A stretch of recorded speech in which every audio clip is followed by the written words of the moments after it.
लेखणीची धार आणि जनतेचा आधार आपल्या आवडीचं न्यूज चॅनल आज की तेज खबर न्यूज। आज की तेज खबर मध्ये आपले सहर्ष स्वागत। चला तर पाहूया आजच्या ठळक घडामोडी। टाकवडे येथे ऊसतोड महिलेचा मृत्यू झाला। त्या विहिरीवर नागरिकांनी केलेली गर्दी तर आईचा मृतदेह पाहून आक्रोश करताना लहान मुली व नातेवाईक। टाकवडे तालुका शिरोळ येथे पाणी आणण्यासाठी विहिरीत उतरत असताना पाय घसरून विहिरीत पडून बुडून ऊसतोड मजूर महिलेचा मृत्यू झाला।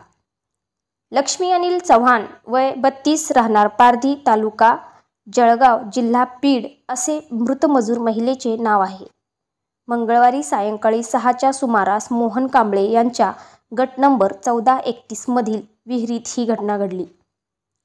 घटनास्थळावरून मिळालेल्या माहितीनुसार दत्त साखर कारखान्याला ऊसतोड करण्यासाठी बीड जिल्ह्यातील मजुरांचा तांडा येथील शरद कांबळे यांच्या शेतात वास्तव्यात आहेत। वस्तीपासून थोड्याच अंतरावर मोहन कांबळे यांची विहीर आहे। दिवसभर ऊसतोड करून मजूर आपल्या खोपटावर आले होते। पिण्यासाठी पाणी नसल्याने लक्ष्मी या घागर घेऊन विहिरीकडे गेल्या होत्या। पाणी भरून घेऊन परतत असताना पाय घसरून विहिरीत पडल्याने बुडून मृत्यू झाला। महिला विहिरीत बुडाल्याचे समजताच नातेवाईकांसह नागरिकांनी गर्दी केली होती। अंधार पडल्याने मृतदेह बाहेर काढण्यास अडथळा येत होता।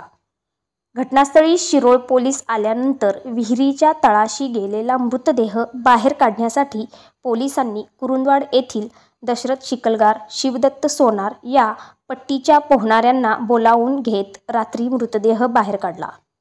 घटनास्थळी पंचनामा करण्याचे काम रात्री उशिरापर्यंत सुरू होते। लक्ष्मी यांना 2 मुली व 2 मुले असे लहान मुलांचे मातृछत्र हरविल्याने घटनास्थळी नागरिकांतून हळहळ व्यक्त होत होते। अधिक तपास शिरोळ पोलीस करीत आहे।